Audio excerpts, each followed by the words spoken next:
Tinya wilila hangalondi zega tiebe tinya wilila fala kachideme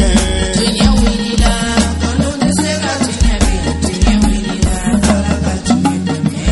tinya wilila hangalondi zega tiebe tinya wilila fala kachideme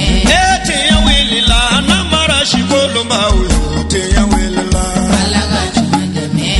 tinya wilila saraga jubu bomuri tinya wilila fala kachideme nego tinya wilila dabali jubu kemuri tinya wilila fala kachideme.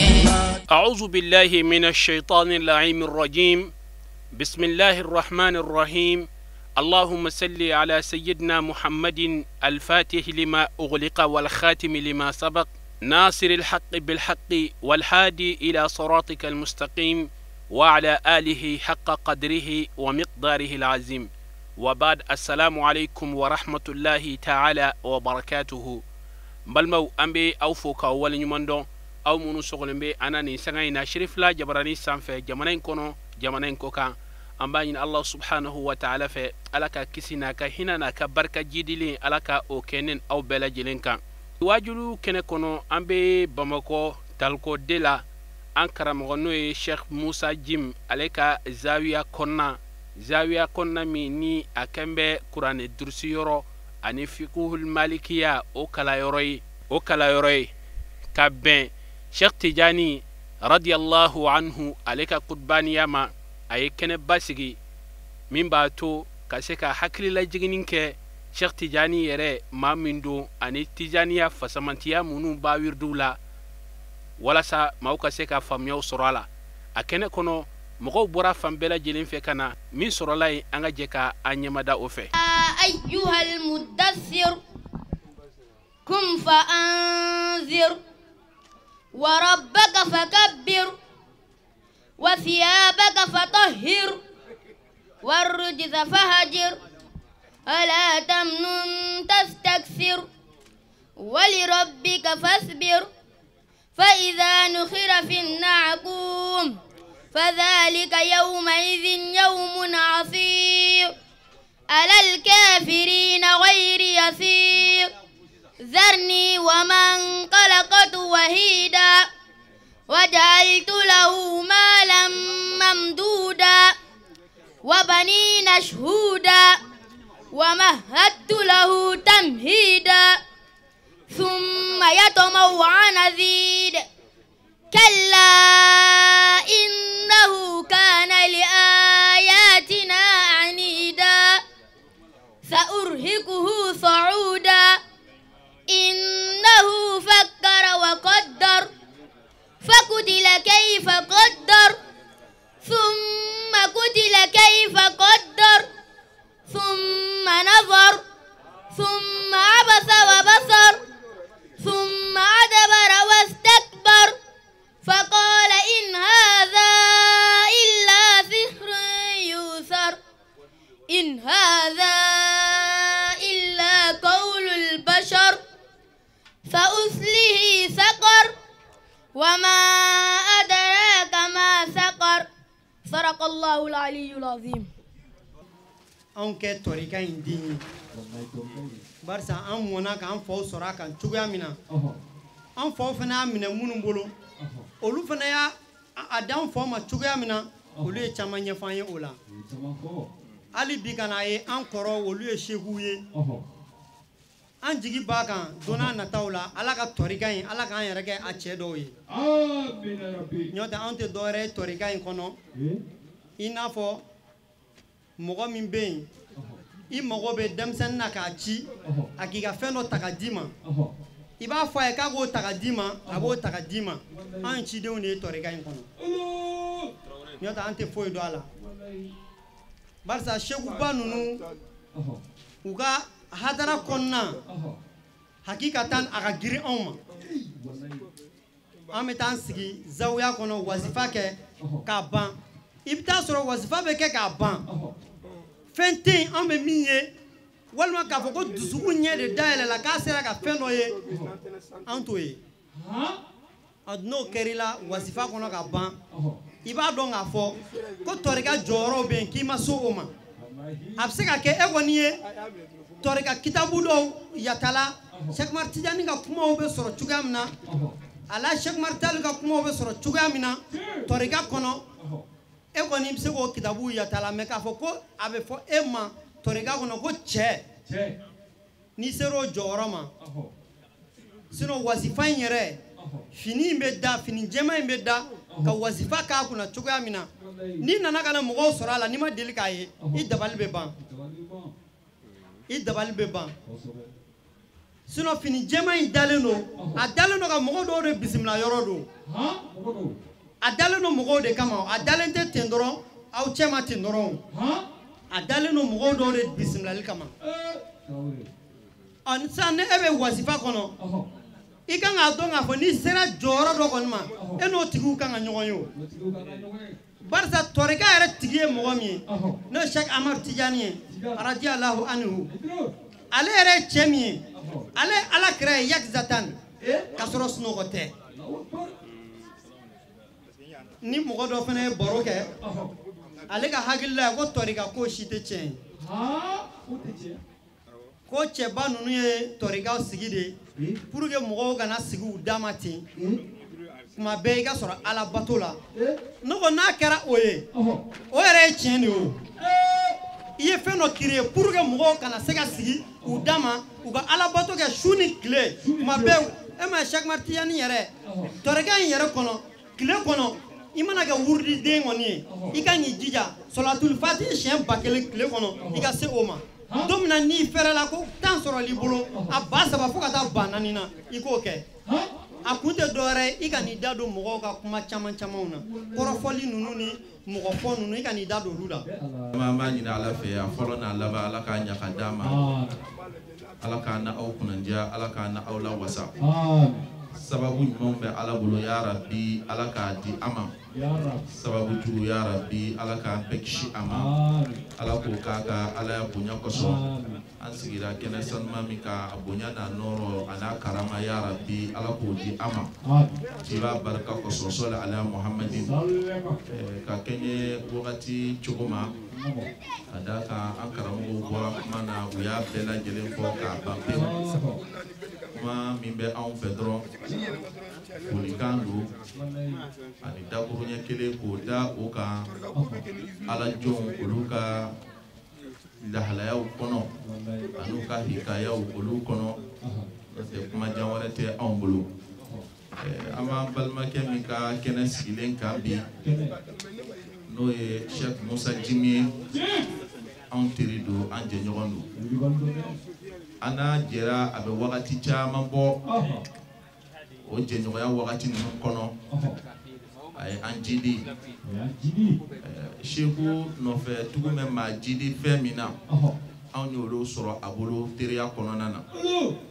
parce que teriya fana ye fɛnba ye n'a kɛra ala ɲɛsiranya teriya ye ani ala dɔn teriya ye ko as-sadaqatu luhumatun ka luhumatun nasabi teriya o juru o ye surunya ɲɔgɔnya de ye i komi n'a fɔ danbe bɛ maaw surunya ɲɔgɔn na cogo min teriya yɛrɛ ta ka bon ka tɛmɛ o kan parce que teriya ale tayɔrɔ n'a kɛra ala kosɔn o de ye diinɛ ka teriya ye parce que adamadenw bɛ ɲɔgɔn labila danbe tɛna nafa kɛ alikiyama jɔn don an bɛ wuli wagati min danbew bɛ tigɛ ka bɔ an ni ɲɔgɔn cɛ nka fɛn min n'o bɛ maa nafa kosɛbɛ Allahu Ta'ala y'o de fɔ alikuranɛ kɔnɔ a ko al-akhillahu ba'duhum li ba'din aduwwun illa al-muttaqin ala ko teri dɔw alikiyama jɔn don teri dɔw bɛ kɛ teri dɔ jugu ye o fana kɛra ala ɲɛsiranya jɔn olu ye Jim an n'a ye ɲɔgɔn sɔrɔ o bonyaw de kɔnɔ ani maa foyi tɛ jɛ f'i ka taa sɔrɔ a bɛ jɛ ala de kosɔn wa na aw bɛ fara fɛnɛ ko ala kuma ye o jɛ kɔnɔ a b'a yɛrɛ kɔtɔrɔma bɔ a k'a yɛrɛ kɔtɔrɔma bɔ yen yɛrɛ bonya tɛ yɛrɛ baya tɛ dɔwɛrɛ foyi tɛ sahabaw yɛrɛ ye nin jogo ɲɔgɔn kɛ o wagati min ni Sami dayɛlɛna ni Samikaw wulila ka se Seydina Umar bin Khattab ma ko Umaru ka maa di u ma maa min bɛ diinɛ ko ɲɛfɔ u ye Sami kɔnɔ maa minnu bɛ yen n'olu de ye figu dɔnnaw ye n'olu ye diinɛ faamu n'u bɛ se k'a ɲɛfɔ mɔgɔw ye o don o tun ye cɛ 5 ye Seydina Umaru bun Khattaab y'u fara ɲɔgɔn kan k'u hakilina ɲini o maa 5 yɛrɛ la u yɛrɛ ka maa dɔw tɔmɔ minnu bɛ taa Samikaw kibaruya u ka diinɛ la o jama cɛla Ubadatu bun Samit tun bɛ yen ale ko Seydina Umaru ma ko karisa bɛ anw cɛla o si kɔrɔbayara o to yen karisa bɛ yan o fariganen don a tɔ ye anw mɔgɔ 3 ye anw tila Sami duguw ni ɲɔgɔn cɛ kuma la surunya kama ale ni maa minnu bɛnna sigi la n'o ye Ubadatu bun Samit ye o ye Muawiya ye Sami kɔnɔ a nana ye ale ni Muawiya tɛ ka ɲɔgɔn faamu diinɛ baara la a y'i kɔtɔrɔmabɔ ka bɔ ka ko in to Muawiya bolo Seydina Umar de ka sɔrɔ ka Muawiya ladi ko Muawiya ko n y'a mɛn Alakira y'a fɔ sallallahu alaihi wasallam ko hɛrɛ tɛ dugumakolo la Ubadatu bun Samit a n'a ɲɔgɔn olu tɛ dugumakolo min yɔrɔ la ko n b'a ɲini i fɛ i k'a sigi ka na Sami kɔnɔ a ka ɲɔgɔn baara e jɔyɔrɔ ye min ye i jɔyɔrɔ baara kɛ min jɔyɔrɔ ye diinɛ ɲɛnabɔ min ye maa kunnafoni min ye fatuwa di min ye i k'o to a bolo donc bɛɛ de ni i cogo don ni ni ji min fɛnɛ jɛra a ka jɛ a ka ca la a bɛ taa o alako de kan ni alako t'a la a b'a yɛrɛ mabɔ wa a ka jɛɲɔgɔnya a bɛ adamaden jidi fɛn fɔlɔ min na o ye Ala ɲɛsiranɲɛ ye ani adamaden kɛ i kɔlɔsi i yɛrɛ kun na parce que an bɛ sosiya kɛnɛ de kɔnɔ bi n'a fɔra ko tasawufu madrasatul irfani Ala dɔn o madrasa o de ye sosiya ye a karamɔgɔw olu de bɛ wele ko warasatul anbiya nabi ɲumanw olu tiɲɛ tabagaw kabini waliciw la ani maa kanalenw na minnu bɛ maaw kana ka taga yɛrɛ dɔn sira ma parce que n'i yɛrɛ dɔn dɔrɔn a banna i bɛ Alahu Taala dɔn nka wagati n'a cogo kosɔn an bɛna kumakan dakuruɲɛ 2 fɔ ka bɔ kuma in na Alajɔnw ka kɛnɛ min n'an b'a kan yan u bɔra ka Sheikh Ahmad Tidiane lakali mɔgɔw ye k'a ka bonyaw fɔ k'a ka karamaw fɔ Alajɔn ninnu ka ikayatu a fɔli jundun min junudillah Ala ka cɛ ninnu fɔli ni ye Ala yɛrɛ ka kɛlɛcɛ dɔw de ye ni Ala ka jɔnba ninnu fɔli de ye dɛ takumu biha ahwalil muridin kalandenw olu ka lahalaya a bɛ tilen ni wagati min ye Alajɔnw olu ka kumakanw mɛn a tɛ ten dɔrɔn k'i ka kisa ninnu lamɛn a n'u ka bonya lamɛn ka wuli ka taa ko wajuli jara laɲini ye jumɛn ye i ka lahalaya de ka falen ni Alajɔn ninnu fɔli ye wajuli ye fɛnba ye dɛ e ma ye Alahu Taala ko kira ma a ko wa kullan nakusu alayka min anba'i rusuli ma nusabbit bihi fu'adak Alahu Taala yɛrɛ ye kisaw fɔ Alakira ye mun kosɔn a dusukun de ka basigi n'o tɛ kisa jara o tɛ laɲini ye e ma ye Tanwirul Kulubu nana n'a ye don dɔ Alajɔn denmisɛnnin cɛ 10 wala funangɛni cɛ 10 u farala ɲɔgɔn kan don dɔ ka taa plein air la plein air u taara kɛnɛ dɔ kan u bɛ kɛnɛ minnu labɛn adamadenw ka sigiyɔrɔw kama ka wagati tɛmɛ u yɛrɛ ka baro kɛ nin kamalen cɛ 10 u tagara yen u bɛ baro la u bɛ nbɛndiya kɔnɔ Ala y'a kɛ kɔngɔ de ye maa u minɛ kɔngɔ kelen k'u minɛ u ye maa kelen ci ka taga sugu la ko ka taa dumuni san ka d'u ma yanni karamɔgɔw bɛ tɛmɛ ni wajuli ye a bɛɛ k'aw kulomada a ka nin kumakan in lamɛn wagati min kamalen cira ka taga dumuni ɲini na kamalen mɛnna a ma segin fiyewu ninnu tɔɔrɔla kɔngɔ la ka sɛgɛn kɔngɔ la u bɛ ka kamalen kɔnɔ a mɛnna sugu taga sira la a ma na wagati min kamalen seginna a bɛ na wagati min zɛrɛnbara b'a bolo ani suman b'a bolo a bɛ ka ɲɛsin kamalen ninnu ma a nisɔndiya bɛ u y'a kunbɛn kada ka olu duskun toro me gani niso jali me kasuma ugo karma sina edunga lahalai jumei nanfulo dile no ima kika dosu kono imena su kono kosebe ima se awmani dumini kunjume ime niso ja fenena akoko here chama de ben kofe ugo here jumei ako bine done su kono ne bishurula afi de soro su kono alaka walidu bayin walidi munu nube kofo ibe ni chain to soro walidu ka gafila walidu nofe ako nyo de soro bisugu sheko o ala join abe zerentigi kerefe abe ka baro ke zerentigi fe me atege dalime zeren sanfe ako nye ala join kono de fa ale ka bo zerentigi kerefe atege min dambe zerenka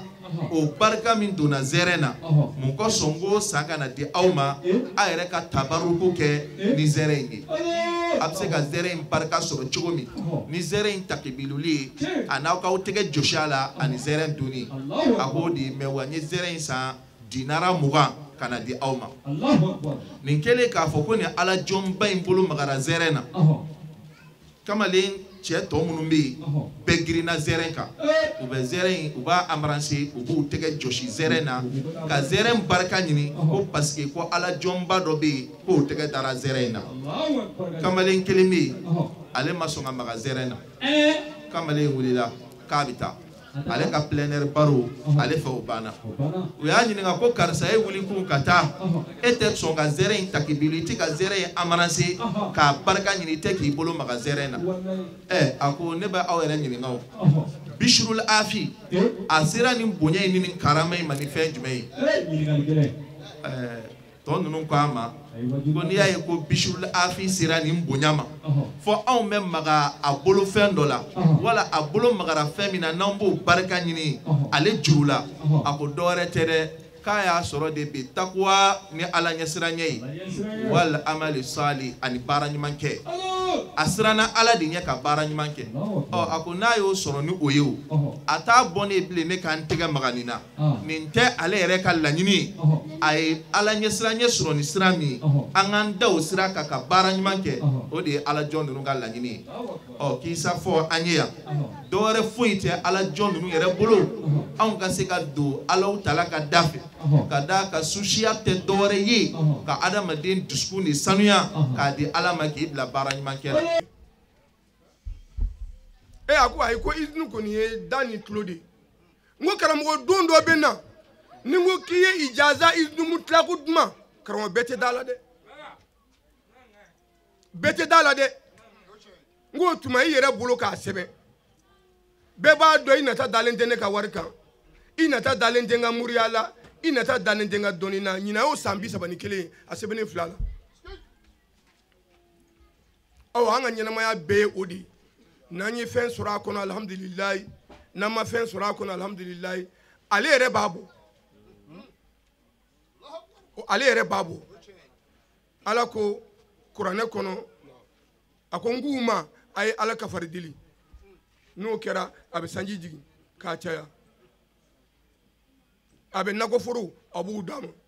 abe ko buli abe deundi aw mago be fongo fena abadi ni istighfaru abi jurmu yafa don ni ko bay ayanga toriga sigi ni kama ni nchogo de la magane de la ka kuma do fiye ko be ko labodi zawe into ga da halwar ni sigo do de ke ala jumarla ni sigo in lakali cerno hadi adum an kuma na an barulaka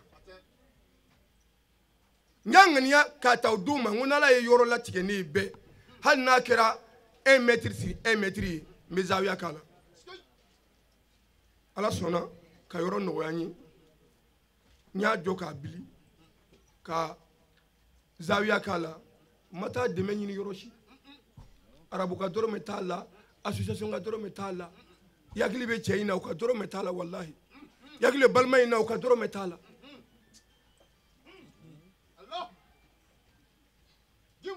uyan ta encadrement de l'encadrement ko anga ta hiji dun kala uban sara dungo do wasaba maga wabi kononto ne o de tambolo dorome ma boala kata na hijila kata kira kaburu ya jura nae ala ne ba fe kana nga sojo ala ndeme ka war no wani nga na jo wabi kononto fle nyere halala nsege nga doni tono kata alkaba tawafuna ka ba kana hali misili ne ma sa maga nyere kuma tenga demba yama ne ka selima fini mina ganda fadiga o denge de ya sanga dinema wallahi ganda min fatura barake nyamagalake o denge o de ye ne ka selima fini sa mina kadima akon tereke ka ko kadinye mena ika selima fini sanga dima nangwa me to de fe obeta to sa nangwa me kini de fe obekini sa maka ara pomme de terre ni makoro ni shew de be on dama de lola ka kini du ki fa ki wo sham de londo de la karoni furatira uga to sa ni mi chogodo obe juru kadikana ibe waduru la sete bwa kalama abeki kono kwanga to binan nanta ni keme ta de du oluga to ni ya wagele na yirila iba foko ay ka filla anjanga yoro joka zawiya kala alhamdulillah do kala yoro yi nyo de foye ankun jigi tigara ala ko imam malika kuma dola ko nye ante nye fiu fo folo mugo ya ke chugo mina fo nan seginati laba mugo te nya abada fo folo mugo ya ke chugo mina fo nyere ga segin ka keti o de anga tasira koro mi nye bala de fiqu nunu de qur'an kala nunu anga chugo ina de o de korole e ko maliki jonyi maliki karamugo o de ye ibnu umaru aya mine min da o to ko nafi'u magani tara madina ibta soro akaburu fle akramo kaburu fle nafi'u o ya mine jon fe sayyidina umaru denge abdullahi ya mine jon fe alakira almam maliki karamo flana o ya mine alakira fi o edna dine la he munabli ko bukhari ye jonyi almam malika kalande o to ko imam shafi ga kalande o to ko imam ahmad ga kalande de bukhari maliki o ga karamogo ye nafi'u ye nafi ga karamogo ye abdullahi ibn umar ga karamogo ye alakirai sallallahu alaihi wasallam almam malika kalande ye shafi ga kalande ye ahmad ga kalande ye bukhari san keme ani san kele o de be imam maliki ni bukhari ni ɲɔgɔn cɛ bukhari ka hadisa min ka kɛnɛ n'a ka hadisa bɛɛ n'u b'a fɔ ko zahabi alimam maliki be tɔgɔ be min na don o de ka kɛnɛ n'a ka hadisa bɛɛ a ka hadisa ma kɛnɛya bɔda fo maliki yɛrɛ la ɔ ne tɛ maliki dɔn a bɛ k'e kɔnɔ ko maliki bɛ kuma n'a yɛrɛ ma e de tɛ dɔnni si dɔn o tuma ninnu de y'an hakilina tigɛ o la n'i y'a kɛ ala ye walahi ala b'a k'i ye ala y'an ka cɛkɔrɔba dɔ bila o k'u dɛmɛ ka yɔrɔ ta k'a ɲini a ye na ni kɔrɔlen ko n don yɛlɛ ne b'aw dɛmɛ saya de y'a n'u fara u bɛ lakidari kalan kuranɛ fɛ u bɛ lasuwayi kalan kuranɛ fɛ u bɛ arisala kalan kuranɛ fɛ u bɛ sekalu kalan kuranɛ fɛ u bɛ na so san kɔnɔ siɲɛ 2 sunkalo seli seliba n'o tɛ u bɛ yen de u ka ko bɛɛ u bɛ sirakɔrɔ nɛgɛtan na kɔsani na tan Kasim Kone zigiridala don Fode Seydou Kone den don a ye n wele ko a tun b'a fɛ ka taa denw dɔ don kɔrɔnɛdurusiyɔrɔ la ko mɛ ko a jigi tigɛ n bɛ kɔrɔnɛdurusiyɔrɔ bɛɛ kɛra wahabiya kɔrɔnɛdurusiyɔrɔ ye ayi n ko ala y'o hami ban an na n ko kalanyɔrɔ bɛ yen n'u taara yen u ni wahabiya cɛ bɛ ko min ko kɔrɔ ni tilebi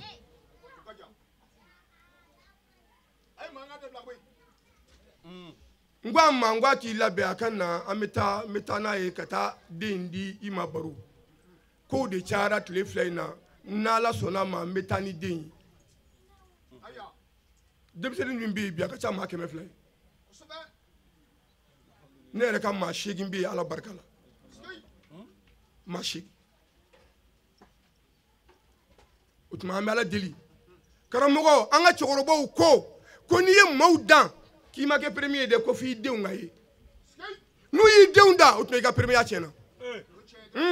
i ka première tiɲɛna wallahi makan ne ye yɔrɔ ye yan karamɔgɔ salen u y'a ka kitabu de ta ka taa bila yɔrɔ wɛrɛ maa tɛ du kɔnɔ min bɛ se k'a kalan زكى الرسول زكى الرسول زكى السؤول على التغامي kaga kuranɛw ta ka taa bila yɔrɔ wɛrɛ kalanbaa t'a la a bɛ ka maaw tɔɔrɔ du kɔnɔ a bɛ yɔrɔ min na a bɛ ka espace dɔ ta yen a kana jigi olu la koyi cɛkɔrɔba in de jo t'a la an ka bamananw bɛ kuma dɔ fɔ ko su t'a a ɲɛ ko dɔn komi a b'a kɔ ko dɔn tiɲɛ tɛ su b'a ɲɛ ko dɔn a b'a kɔ ko dɔn min b'i ɲɛ i sara k'i to min kan o sara de b'i ɲɛ n ko de y'an sira saya ɲɛ e bɛ ka min kɛ i t'a dɔn wa ekɔliden bɛɛ b'a dɔn moyen de classe min b'i bolo i b'a dɔn n'i kan ka min sɔrɔ n'i bɛ passer i b'o dɔn namara yɛrɛ ka bɔ a la fiyewu kalanden ɲuman b'a dɔn n'a bɛ tɛmɛ a tɛ tɛmɛ kalanden ɲuman bɛɛ b'o dɔn ne donna nin de ye moyen de classe ye classe kɔnɔ n ye nin de sɔrɔ physique la n ye nin de sɔrɔ chimie la n ye nin de sɔrɔ bio la n ye nin de sɔrɔ maths la n ye nin de sɔrɔ nin na n ye nin de sɔrɔ nin na bɛɛ b'i ta dɔn n'i bɛ passer i b'o dɔn namara tɛ kalan na fiyewu n'i y'a ɲuman kɛ bɛɛ bɛ tɛmɛ ɔ lahara fana bɛ ten de i sara k'i to mun kan e ye denw ladon wa ala bɛ ka min kɛ denw ye i y'o k'u ye wa ɔ n'i m'o kɛ o sara de b'i ɲɛ o de ye yoma yafiru maru i ma n'i balima i bɛ boli an ɲɛ i ma n'i fa i bɛ boli an ɲɛ i ma n'i ba i bɛ boli an ɲɛ i ma n'i muso i bɛ boli an ɲɛ i ma n'i cɛ i bɛ boli an ɲɛ munna ko kungo min bɛ adamaden kelen kelen bɛɛ kunna ko i t'a kɛ bɛ k'i labu karisa min nana polisi la an ka taa o k'a sɔrɔ pilɛti yɛrɛ t'e kɔ polisi la o e ye se ka taa e yɛrɛ a fɔ n bɛ k'i bɛna minɛ u bɛ k'i ɲini e ye se ka da mɔgɔ k'e bɛ taa intervention kɛ lahara y'o de ye n'i y'a mɛn i bɛ taa maa dɔ ta fɔ o k'a sɔrɔ e yɛrɛ tilala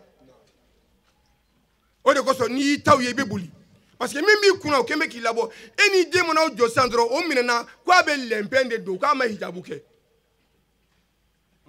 a bɛna fɔ ne fa man dege o la dɛ ne ba man dege o la dɛ ala o tuma den bɛ bɔ yen fa ni ba bɛ wele ka na a ye ninnu ta kɛ cogo di a mana wuli an bɛ kira kɔ an bɛ kira kɔ ɔ kira ko cogo di wa karina fi buyutikunna wala tabarrajna tabarrujal ula ko a ye to so kɔnɔ aw kana bɔ komi jahiliw tun bɛ bɔ cogo min na a labanna tuguni ko an k'an ɲɛdaw datugu suratu nuru la a labanna tuguni ko ka jilbabuw bila ɲɛda kan suratu lahazabu yudnina alayhinna min jalabibihinna zalika adna wala fala yuzayna an bɛ sira kɔrɔnɛkolon ɲɛ u bɛ yan n'o tɛ n'an yɛrɛ dama don karamɔgɔkɛ an b'a bɔrɔntɔ ka taa n'aw de bɛ se ka tiɲɛ ou bien a tajwidi de bɛ tiɲɛ kɔnɔ an b'a fɔ kɔni n'i y'a ye an bɛ k'a kɔrɔdenw fɔ a bɛ faamu u bɛ n da ko hawni a bɛ k'a fɔ komi bamanankan o de bɛ k'an siran an bɛ k'a kɔrɔw fɔ donc o la kalanyɔrɔ bɛ yen bi alihamudulila an jigi sigilen don o la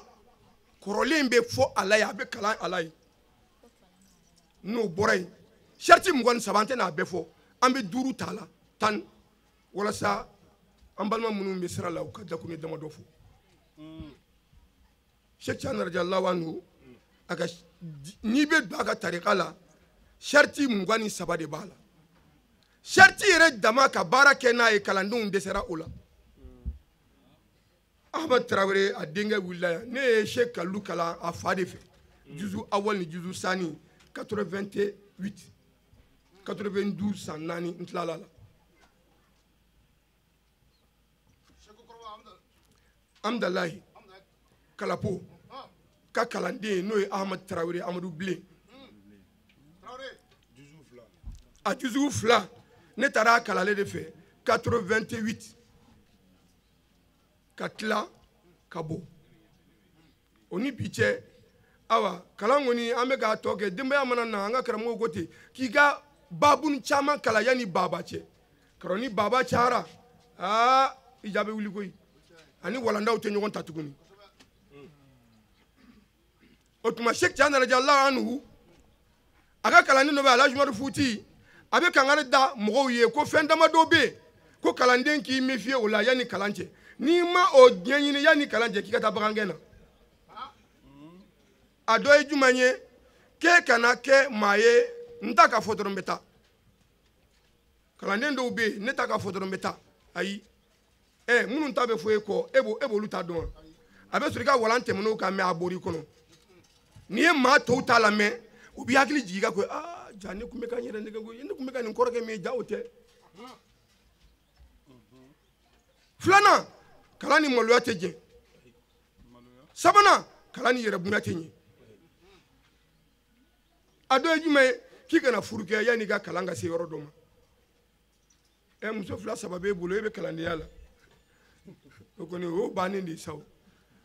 tuma i b'a bilen k'a da maaw de tɛgɛ sa o tuma maaw k'u cogo dɔn dɛ so kolobali de b'i bolo so kolobali n'i ma bɔ yen a b'i tan k'i bin a tɛ bɔ a yɛrɛ kalama i yɛrɛ tɛ bɔ i yɛrɛ kalama o tuma a ye sariti 23 a y'o de k'a ka tarika la 21 o ye bɛɛ jɛ ye a tɛ fɔ mɔgɔ ye ko don a la doni de don i yɛrɛ de b'i yɛrɛ ɲun ne m'a f'i ye n ko izini dira ne ma ne m'a fɔ muso si ye wuridi minɛ a ma kɛ abada n m'a fɔ den si ye wuridi minɛ fɛn de don n'a ka di ye i b'a minɛ n'a man di ye i b'a to yen doni de don an tɛ maa ɲun a la i bɛ se wa i yɛrɛ de bɛn'a ta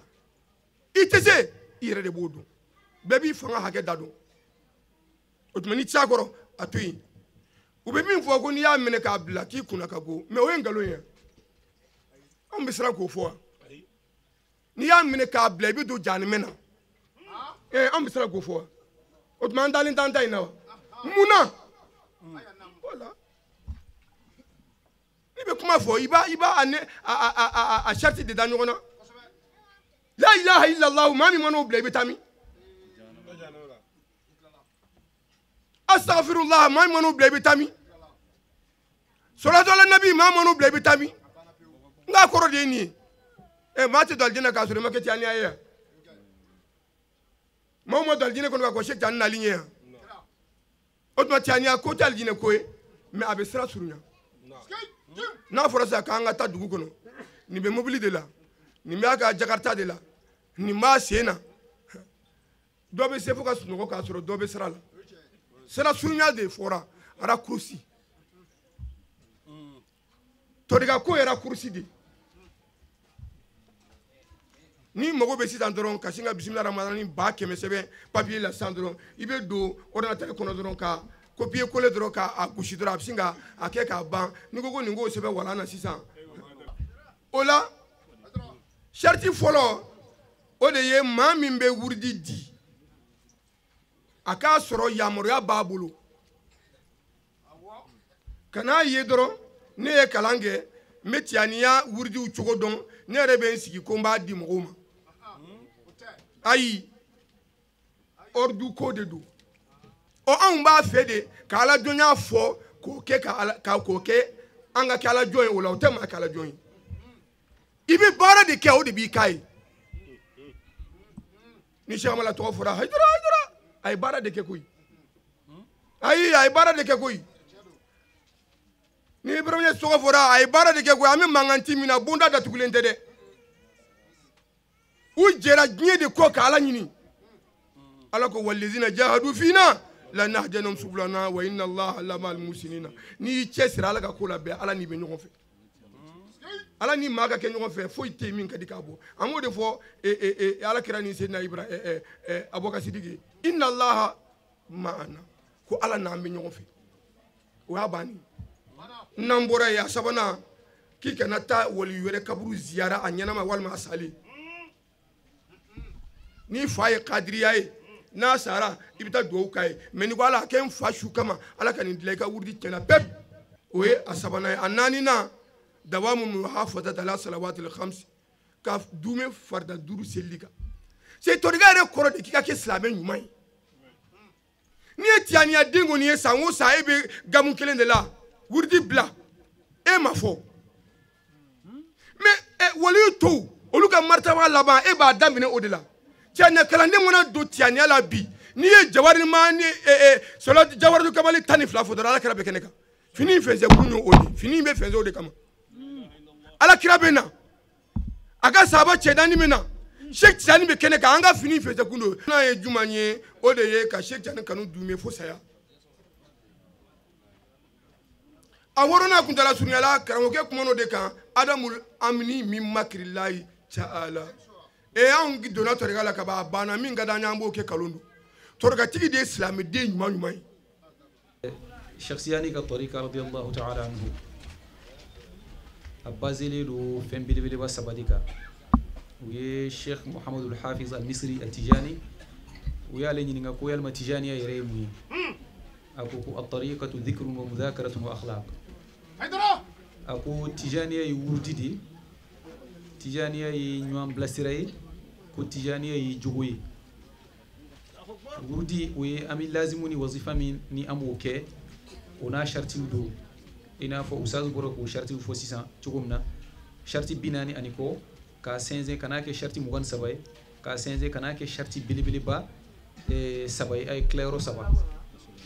k'a b'o la ka n'a kɛ sharti belebeleba 5 minnu b'a la ni kalanden bɛ wurudi minɛ o shartiw bɛ f'i ye o mana bɔ yen nɔ ani jogo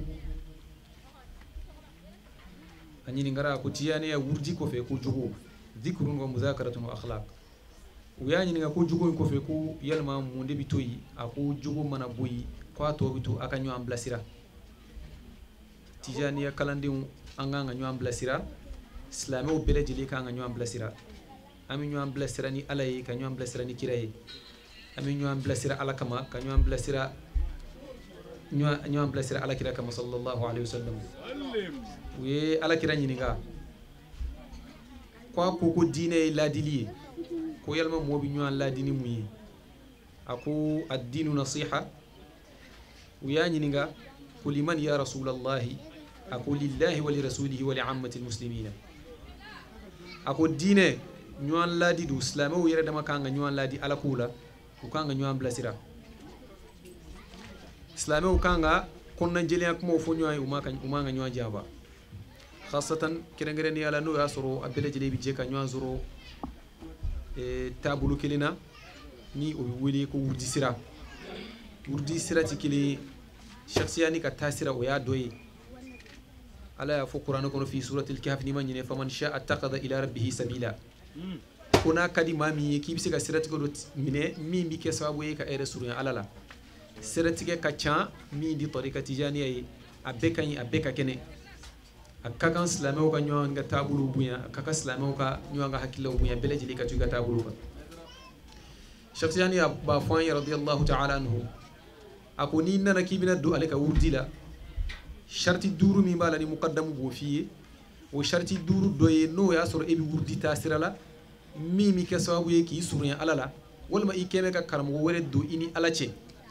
a ko e ka o taasira in a ka kan muqaddamu k'a f'i ye k'o ka ɲi Ala kira ka sunna dɔ don i ka to a kan n'o tɛ ale ta in n'i ko i bɛ don o la i bɛ min na i b'o bila Ala kira de b'a fɔ an ye hadisa la sallallahu alaihi wasallam ko al-muslimuna ala shurutihim illa shartan ahalla haraman aw harrama halalan a ko silamɛw b'u ka shartiw kan sharti fo n'a kɛra sharti ye sharti min b'a la n'a bɛ fɛn dagalen dɔ kɛ haramu ye walima a bɛ fɛn haramalen dɔ kɛ halala ye ko n'o bɔra la ko silamɛw ka shartiw yɛrɛ dama ni ɲɔgɔn cɛ u ka diinɛ baaraw la baasi foyi t'a la o kama tariqa Tijaniya ale sharti dɔ ye n'i ma ye k'i bɛ don a la n'a y'a sɔrɔ i kɛmɛ ka karamɔgɔ wɛrɛ don i ni Ala cɛ karamɔgɔ min b'a la ne bɛna wurudi minɛ ale bolo a b'a f'i ye karisa i ye Ala kira manden ye i ka taasira ka ɲi anw b'a bonya a ka ɲi a bɛ maa se Ala ma nka n'i ma ɲɛ k'i bɛ don anw ta in na i bɛ min na i b'o bila ka d'a kan hadamaden hali n'i ma tariqa minɛ a kɛra naqshbandiya ye o a kɛra shaduliya ye o a kɛra tariqa rafa'iya a kɛra sɛ o sɛ ye hali n'i ma tariqa minɛ i ka Ala kira mandenya ka ɲi silamɛya de ka bon wa i bɛ kisi i bɛ don aljinɛ na insha Allah Cheikh Tijani b'a fɔ an ɲɛna radiyallahu ta'ala anhu a ko ka yala ka shehu ɲini k'o ti Ala kira manden si ka wajibi ye wajibi tɛ shar'an ka d'a kan shehu min b'a la n'o ɲinini ye wajibi ye shehu min bɛ kɛ sababu ye ka diinɛ kɛnɛ kan baaraw kɛcogo ɲuman jira i la ka shehu ɲini min bɛ lakhdari kalan i kunna i ka sali ka saniya i ka sun ka saniya i ka hiji ka saniya ni jaga kɛra i ka wajibi ka saniya a bɛ f'o ma ko shehu ta'lim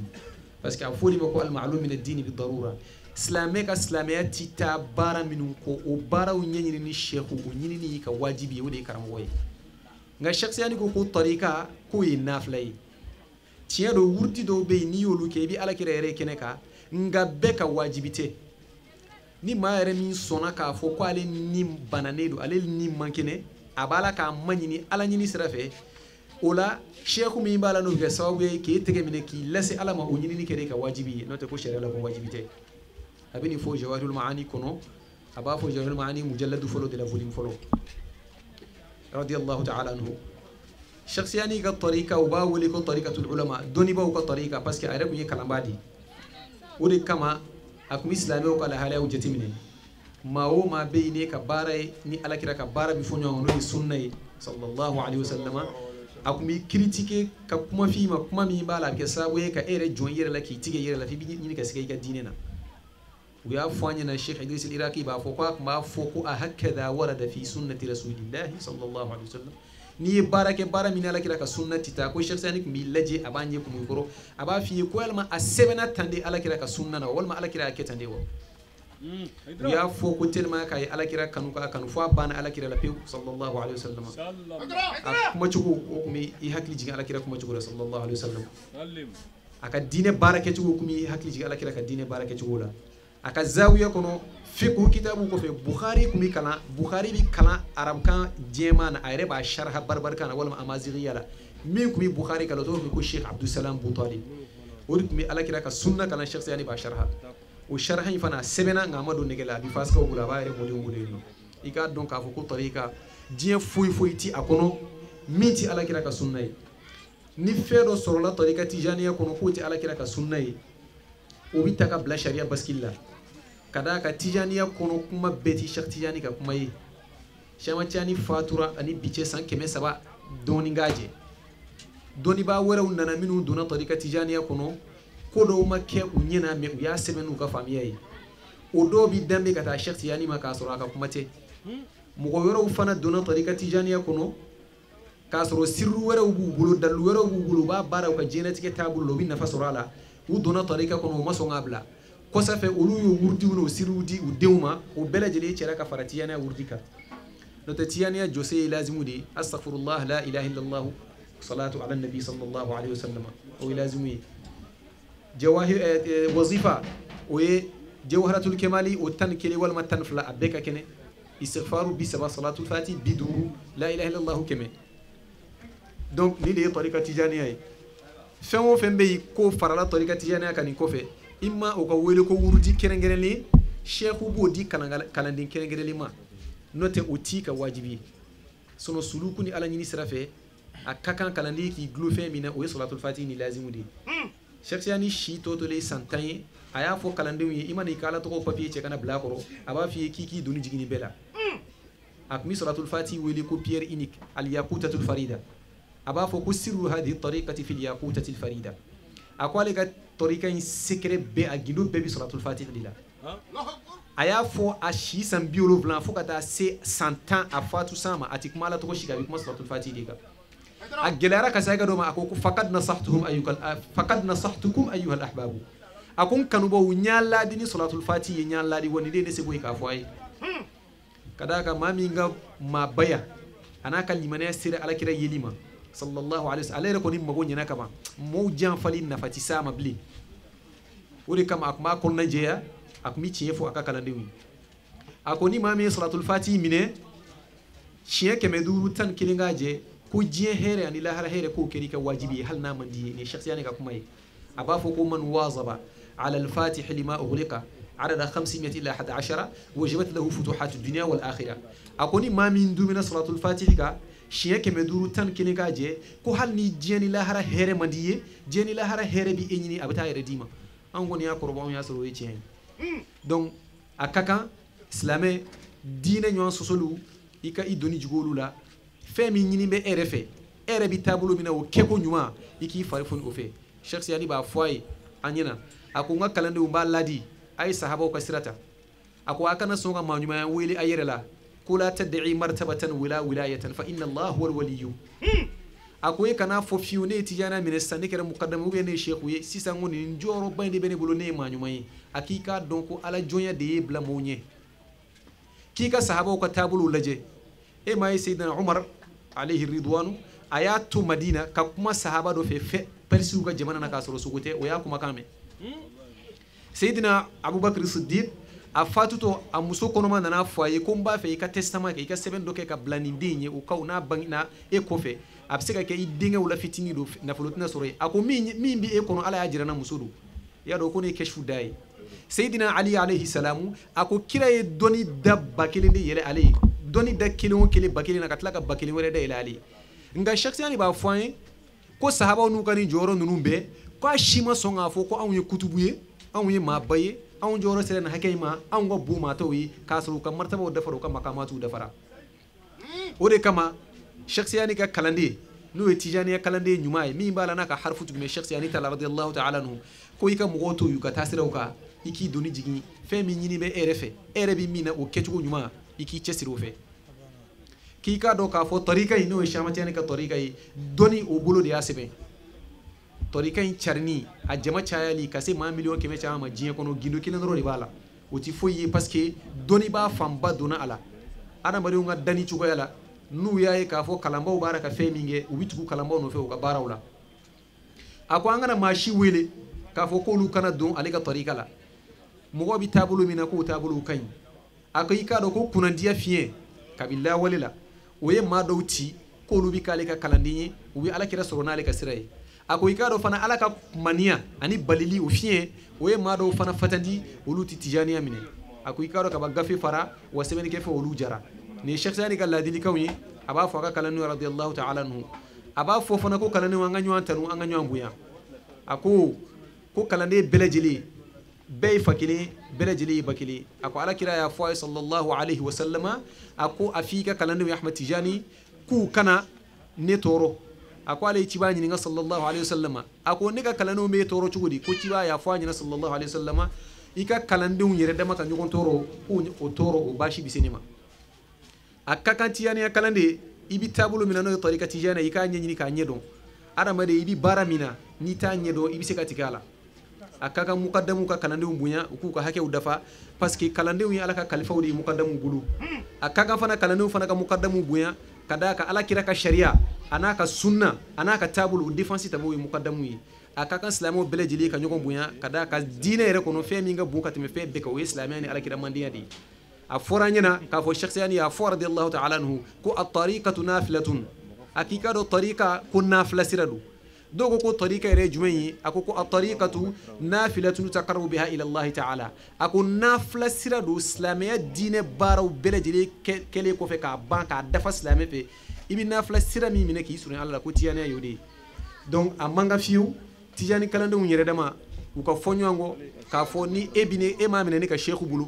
e ka urdi may ina fo amu yebbi kosobe bamako zawiya wore dama nyogonje ni ma mena ni ka sheikhu bulu iti kalandi ni ta wa zawiya la ika zawiya may ni ta ne ka sheikhu kalandi iti sheikh sani ka kalandi adunata aborata o femenu bala ni kalani wore na afo fitne do wa sheikh sani ka tariqa dote sheikh ahsan al-baqili ba fo ko kullu ma sa an sheikhika fa huwa tariquka akwa sabatira ka fo sheikh sani je baro barake ni etijaniya kalandi ni akaka ko baranke madama ni sharia ma fo nyongo wanda mala fana ka fo sheikh sani radiyallahu ta'ala anhu aka baraketa fuiti min ala kira ka sunna ko bi fo nyongo au contraire sheikh ibrahim rayahi ko alaikum ye doni baye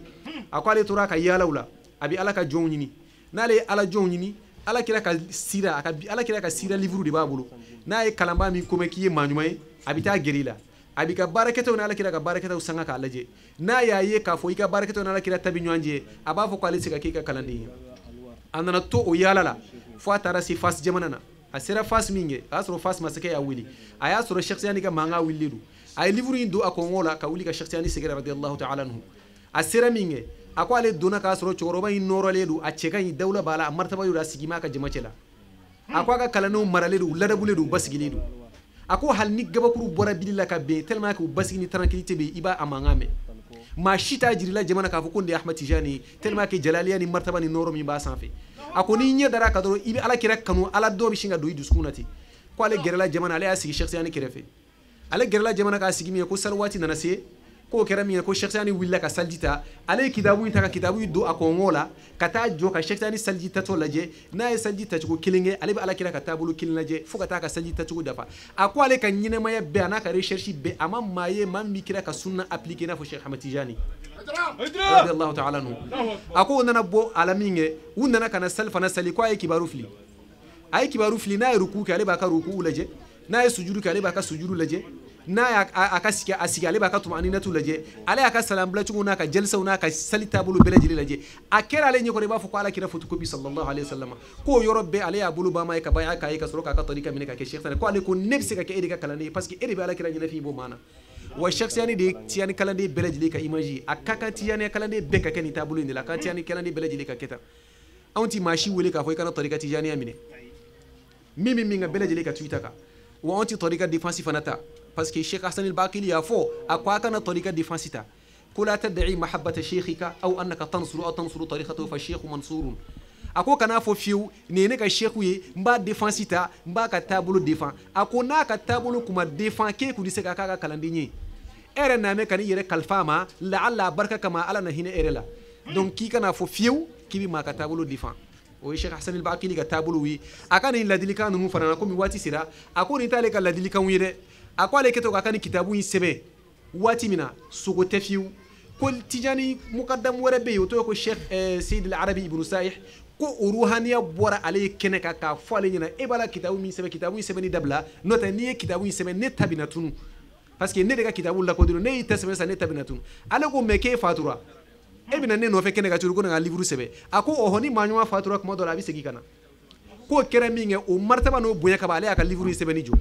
ngale a jomi ko Sheikh Sani nana ale makene ka ko livre a sebe ne ka himene de ku ka sebe parce que kala ne nga maranu kala robi na chieni fatuli ko fe e ka kitabu ni bana macha mbulu sama ko bodinge kono o kitabu ni be ko iraatul ara isi akaka torika kala ne ka nyini ka kala u ka bota di kala dabu ani torika jugo ani torika tinye feminu ko ana binye feminu ko u ka bolu bela jili kala mba nyini ala fe kuma kundala surina kono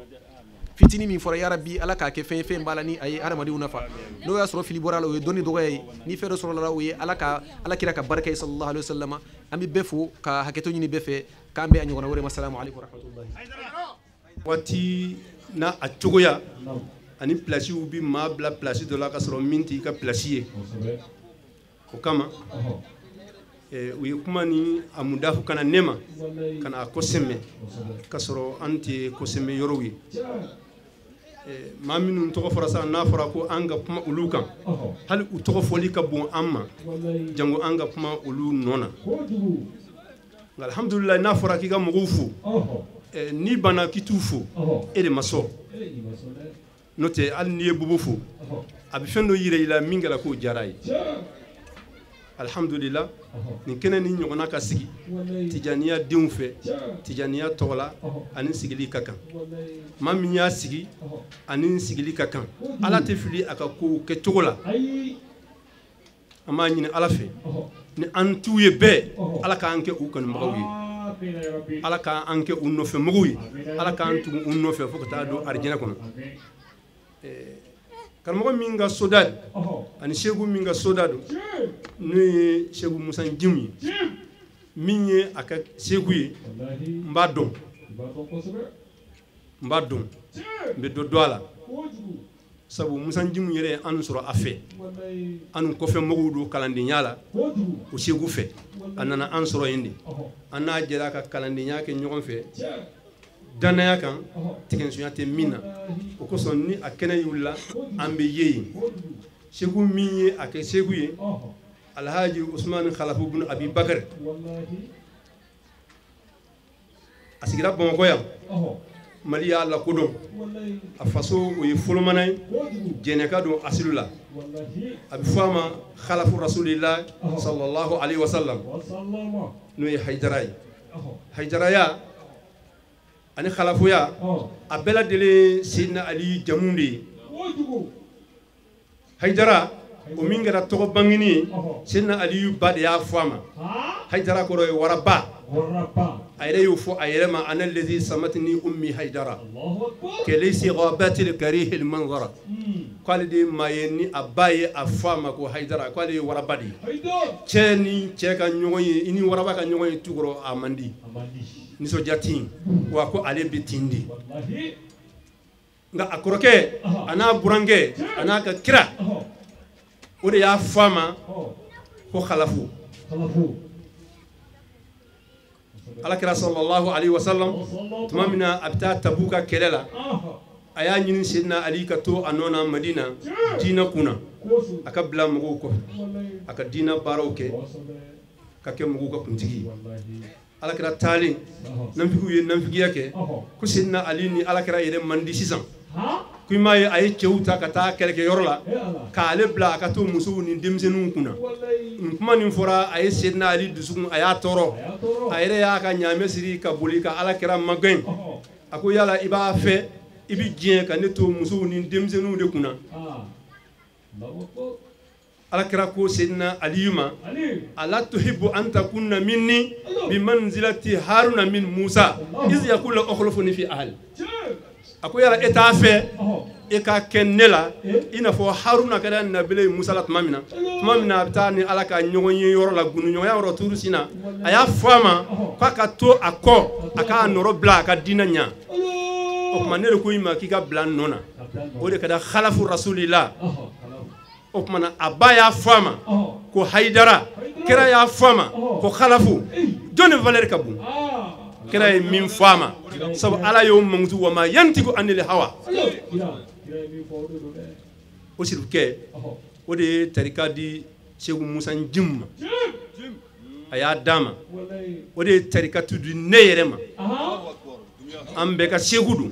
o de ye tarikatu di karamɔgɔ Amadu ma Amadu Bilen a ka Segu don kalanden dɔw bɛ yen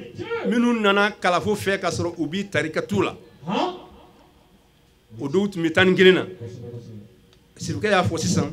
ni maa maa ye tarikatu min na i y'a ye sira min i kana bɔ a la karamɔgɔ ma kalanden dɔ bɔ i t'a la n'o tɛ karamɔgɔ ka kalanden 11 mɔgɔ b'u la a b'u la kalafo ka kalandenw la an b'a dɔn an n'u yɛrɛ kumana a fɛ nka Segu Musa Njim kalafo y'a ka danaya d'a kan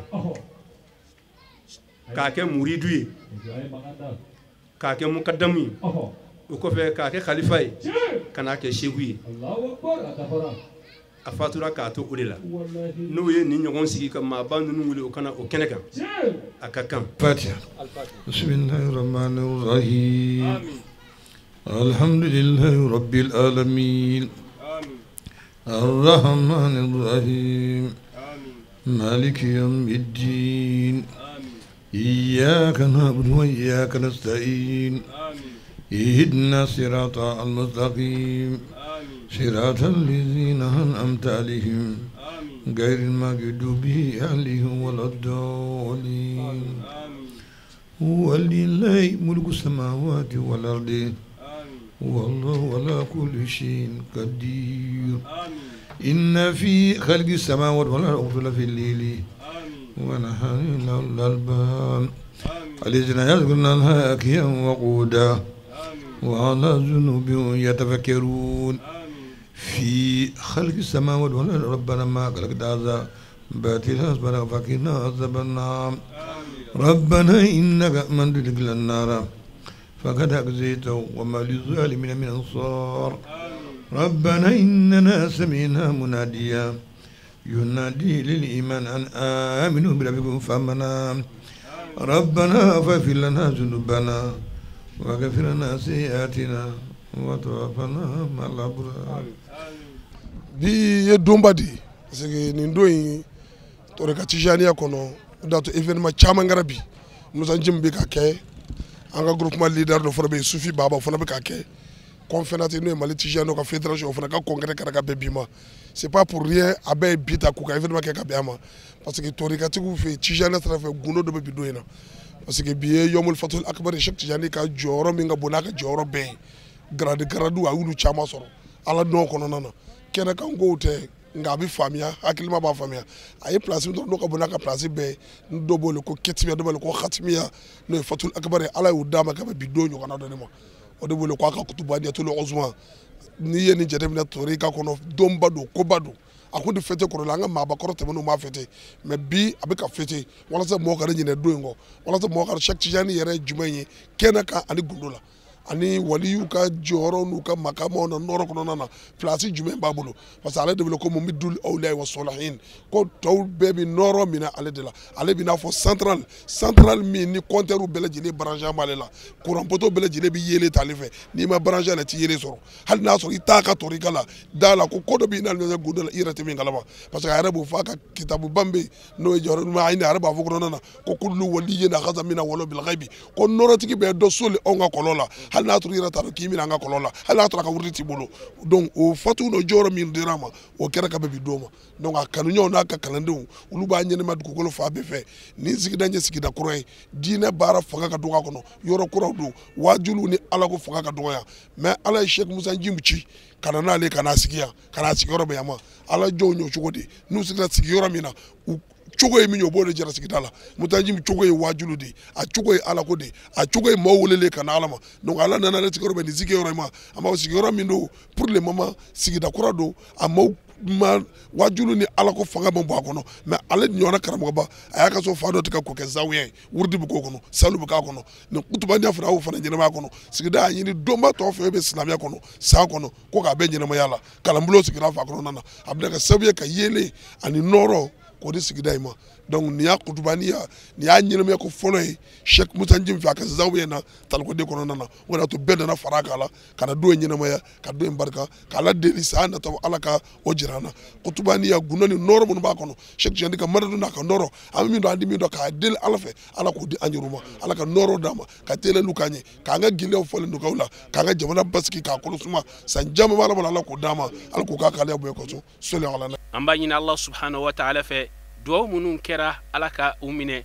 fasamantiya minnu fɔra tijaniya la ala ka tijaniya kalanden kelen o kelen kɛ k'a faamu ka baara kɛ n'a ye k'a ɲini ala fɛ jamana in ala ka bɛn don a kɔnɔ ka basigi don a kɔnɔ ka kelenya don a kɔnɔ wassalamu alaikum wa rahmatullahi ta'ala wa barakatuhu.